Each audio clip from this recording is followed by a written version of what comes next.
सुबह के समय जिले की आईपीएस मैडम वैशाली सिंह एक ऑटो में बैठी हुई थीं। ऑटो ड्राइवर को ये बिल्कुल भी अंदाजा नहीं था कि जो महिला उसकी ऑटो में बैठी हुई है वो कोई आम महिला नहीं बल्कि जिले की आईपीएस मैडम वैशाली सिंह हैं।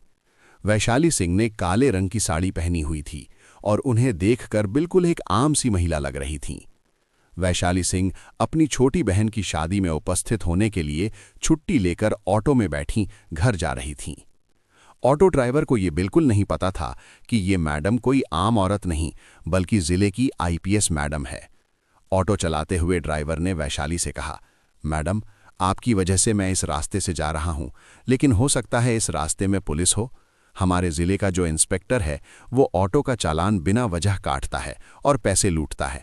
पता नहीं मेरी किस्मत में क्या लिखा है, ऊपर वाला करे कि इस टाइम पर पुलिस ना हो। वैशाली सिंह मन ही मन सोच रही थीं कि ड्राइवर ये सब जो बोल रहा है क्या सच में यहाँ के थाने का इंस्पेक्टर ऐसा करता है। उनके मन में यही सारी बातें चल रही थीं। जैसे ही ऑटो थोड़ी दूर आगे बढ़ी उन्होंने देखा कि इंस्पेक्टर कैलाश राठौर सिपाहियों के साथ खड़ा होकर चेकिंग कर रहा है। जैसे ही ऑटो उनके सामने आया इंस्पेक्टर ने लाठी का इशारा करके ऑटो को रोक दिया। ड्राइवर ने जैसे ही ऑटो रोका इंस्पेक्टर गुस्से में बोला, नीचे उतरो, अपने बाप की सड़क है क्या? इतनी स्पीड में ऑटो चला रहे हो, डर नहीं लगता तुम्हें? अब जल्दी से 5,000 का चालान भरो। इतना कहकर इंस्पेक्टर चेकबुक निकालने लगा।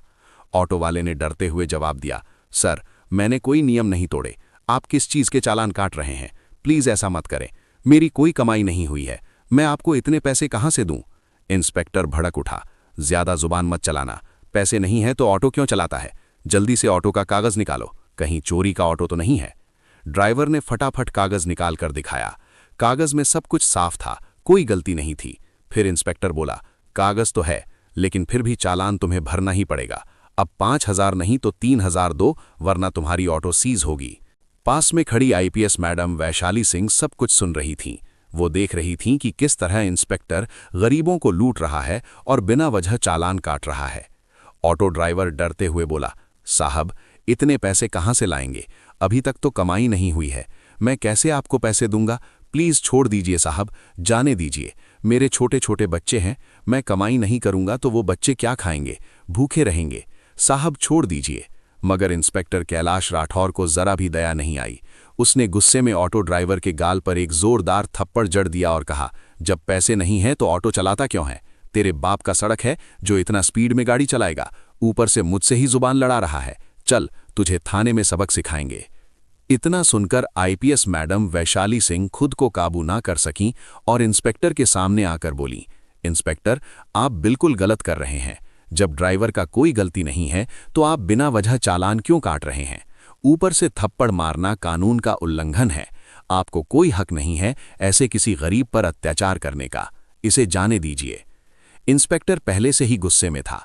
वैशाली सिंह की बात सुनकर और भड़क उठा और गुस्से में बोला, अच्छा, तू मुझे सिखाएगा कि कानून क्या होता है? लगता है तुझे भी जेल की हवा चखानी पड़ेगी। वैसे तेरी भी जुबान चलने लगी है। चल, दोनों एक साथ जेल में मजा लेते रहना। आईपीएस मैडम वैशाली सिंह गुस्से से लाल हो चुकी थीं, मगर खुद को काबू कर रही थीं और देखना चाहती थीं कि ये इंस्पेक्टर किस हद तक गिर सकता है। इंस्पेक्टर कैलाश राठौर को जरा भी अंदाजा नहीं था कि आगे उसके साथ जो होगा वो बहुत बुरा होगा। उसे नहीं पता था कि उसके सामने खड़ी साधारण सी साड़ी पहनी हुई महिला कोई आम औरत नहीं बल्कि जिले की आईपीएस मैडम वैशाली सिंह हैं। कैलाश राठौर ने गुस्से में हवलदार को आदेश दिया और कहा, चलो, इन दोनों को थाने में मजा चखाएंगे। फिर 2 हवलदार आगे बढ़े और दोनों को थाने ले गए। थाने पहुंचते ही इंस्पेक्टर ने कहा, इन दोनों को यहीं बैठा दो, अब यहीं देखते हैं दोनों क्या करते हैं, इसकी औकात दिखानी पड़ेगी। हवलदारों ने दोनों को बैठा दिया।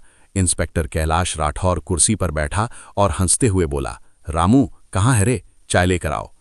इंस्पेक्टर कैलाश राठौर चाय पी ही रहा था कि तभी उसका मोबाइल बज उठा। उसने तुरंत कॉल उठाई और बात करने लगा। कैलाश राठौर बोल रहा था, हाँ, सब काम हो जाएगा, बस मेरे पैसे तैयार रखना। आप टेंशन मत लो, मैं आपका सारा काम कर दूंगा। वैशाली सिंह और ऑटो ड्राइवर दोनों बैठकर इंस्पेक्टर की बातें सुन रहे थे। वैशाली मन ही मन सोच रही थी कि ये इंस्पेक्टर सिर्फ बाहर ही नहीं, थाने के अंदर भी गलत काम करता है और गरीबों को लूटता है, उनका हक मारता है और बिना वजह लोगों पर अत्याचार करता है।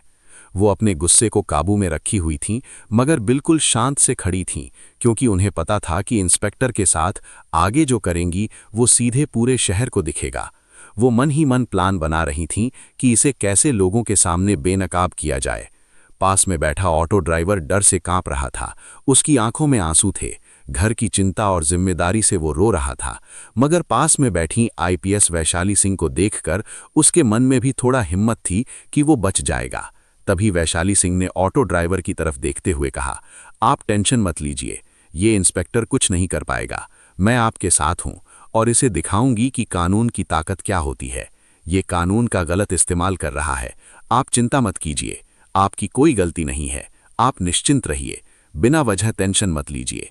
आप सुरक्षित हैं और मैं कोई आम महिला नहीं हूं। मैं आईपीएस अफसर वैशाली सिंह हूं। मुझे इस इंस्पेक्टर के सारे करतूतों के बारे में पता करना है। इसी वजह से मैं अभी चुप हूं। देखती हूं कि ये इंस्पेक्टर किस हद तक गिर सकता है, फिर जाकर इसकी औकात दिखाऊंगी। ये सुनकर ऑटो ड्राइवर को थोड़ा शांति मिली। वो एक आराम की सांस ली और बोला, क्या आप सच में आईपीएस मैडम हैं? तो आप जब मेरे साथ इतना जुल्म हो रहा था, आपने कुछ क्यों नहीं कहा? मुझे बचाया क्यों नहीं? आप कहीं झूठ तो नहीं बोल रही, या फिर इन लोगों से मिले हुए तो नहीं हैं? ऑटो ड्राइवर थोड़ा घबरा